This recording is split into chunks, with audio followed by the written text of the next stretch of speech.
In the late 1970s, when sports car enthusiasts were caught between the fuel crises and tightening emissions regulations, Mazda dared to be different. They didn't just bring another sporty coupe to market, they brought a revolution. The 1978 Mazda RX-7 was more than a sleek, compact car. It was a symbol of Japanese innovation, and a rebuke to the notion that performance and efficiency couldn't coexist. At the heart of this car was a rotary engine, a design so radical it defied conventions, and the RX-7 carried that spirit with pride. Introduced at a time when manufacturers were playing it safe, the RX-7 stood out with its wedge-shaped silhouette, pop-up headlights, and a lightweight body. Weighing just around 2,300 pounds, it didn't rely on brute force to deliver excitement. Instead, its performance was rooted in balance, agility, and most importantly, the uniqueness of the 1.1-liter 12A rotary engine.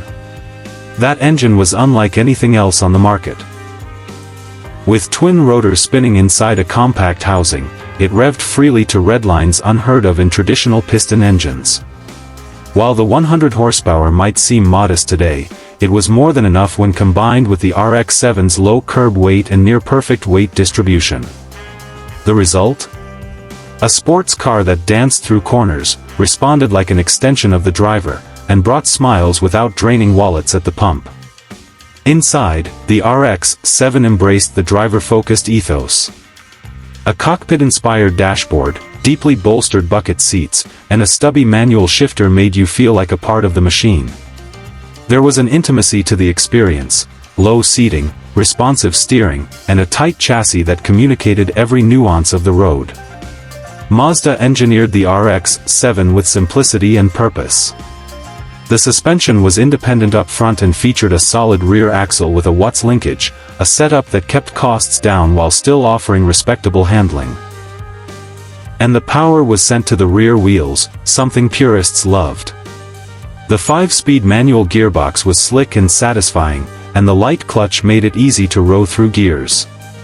Compared to its competitors, cars like the Porsche 924 and Datsun 280ZX, the RX-7 didn't just hold its own, it offered something different. The Porsche came with a prestigious badge, but was heavier and more expensive. The Datsun was more powerful, but also larger and less nimble. The RX-7's magic was in its minimalism, a compact, light, affordable sports car that felt like a Japanese Lotus.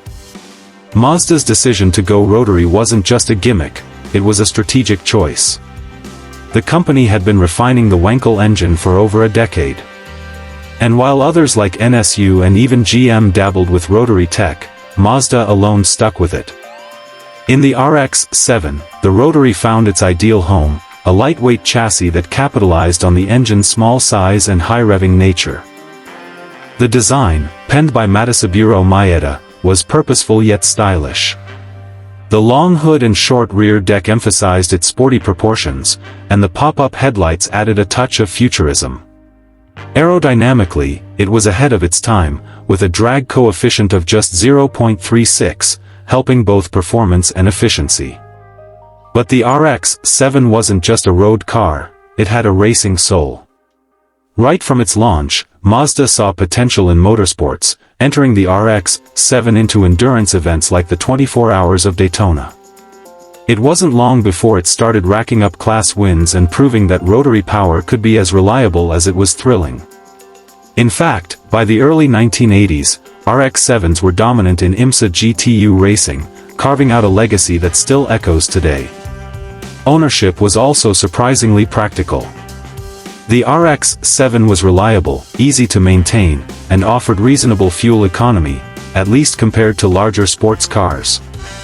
And with a price tag under $7,000 in the US market, it was accessible to a wide range of enthusiasts. You didn't need to be rich to enjoy a proper sports car experience. The rotary engine did have its quirks, apex seals, oil consumption, and cold start issues, but enthusiasts embraced them. In fact, those traits became part of the RX-7's mystique. It was a car that demanded respect and rewarded mechanical sympathy. And those who mastered it found a loyal companion. The success of the 1978 RX-7 laid the foundation for future generations. Mazda continued to refine the platform, adding fuel injection, turbocharging, and more advanced suspension systems over the years. But it all started here, with a simple, well-balanced coupe that defied expectations. What made the RX-7 special was its purity. It wasn't trying to be all things to all people. It wasn't a luxury grand tourer or a brutish muscle car. It was a precise tool for driving enjoyment, simple, focused, and unapologetically different. And that difference mattered. It influenced a whole generation of drivers. Young enthusiasts who couldn't afford a Corvette or a 911 found their dream machine in the RX-7.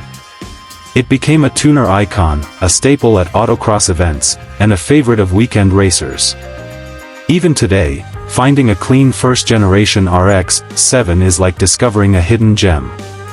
There's something timeless about its formula. Lightweight, rear-wheel drive, high-revving engine, manual transmission.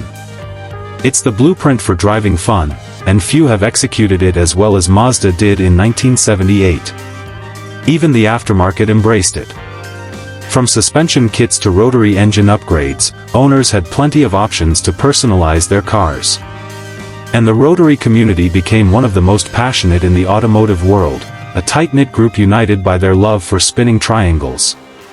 The RX-7 wasn't just a car. It was a statement. In a world of conformity, it celebrated uniqueness. In a market of safe bets, it took a bold path. And in an era obsessed with numbers, it focused on feel. Driving a 1978 RX-7 today still feels special. The way the engine sings as you approach redline. The directness of the steering. The lightness of the chassis.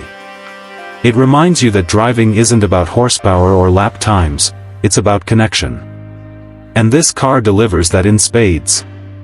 Collectors have taken notice. While values were modest for many years, clean, unmolested first-gen RX-7s are now appreciating. Enthusiasts recognize their importance, not just in Mazda's history, but in automotive history. It was a game-changer, a rule-breaker, and a trendsetter. Mazda itself hasn't forgotten the Rotary legacy. Though production ended in 2002 with the RX-7 successor, the RX-8, the company continues to explore rotary technology for future applications. And for fans of the original, that spark of innovation lives on. The 1978 RX-7 teaches us that innovation and passion can create something truly special. It wasn't the fastest or the most powerful, but it was the most soulful. And in a world that sometimes forgets the joy of driving, that's what matters most. The rotary engine's unique characteristics meant that the RX-7 sounded unlike anything else. A high-pitched wail, almost like a motorcycle, echoed through the cabin as the revs climbed.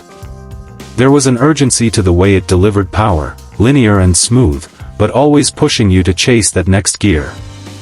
No vibrations, no hesitation, just a smooth surge of rotary momentum. Mazda kept the cabin minimal, but it was comfortable for the time. Basic controls, an analog speedometer and tachometer, and enough room for 2 adults and some luggage in the hatch. It was a car designed around driving, not distraction. And that simplicity has aged beautifully. While many cars from the 1970s were softened for comfort or dulled by emissions controls, the RX-7 resisted that trend. It felt alive, even at low speeds. And once you pushed it, it transformed into something truly exhilarating. There were a few variants offered in its early years. The GS trim, for example, added alloy wheels and additional gauges. Mazda kept refining the car year after year, with incremental improvements in handling, interior quality, and emissions. But the core character remained unchanged, light, fun, different. By the early 1980s, Mazda was selling tens of thousands of RX-7s annually. It had struck a chord with buyers who wanted something sporty but attainable. And for a brand still establishing its identity in the US, it was a breakthrough moment. Even now, decades later, the RX-7 remains a favorite in vintage sports car circles. It captures the essence of driving, raw, mechanical, and engaging. And it reminds us that sometimes, the best way to go fast is to go light. Whether you're an owner, an admirer, or simply someone who appreciates automotive history, the 1978 Mazda RX-7 is worth remembering. It wasn't just a car, it was a philosophy. A belief that innovation could lead to joy. That simplicity could outperform complexity. And that driving, at its best, is an experience to be savored. And that's exactly what the RX-7 delivered, an experience.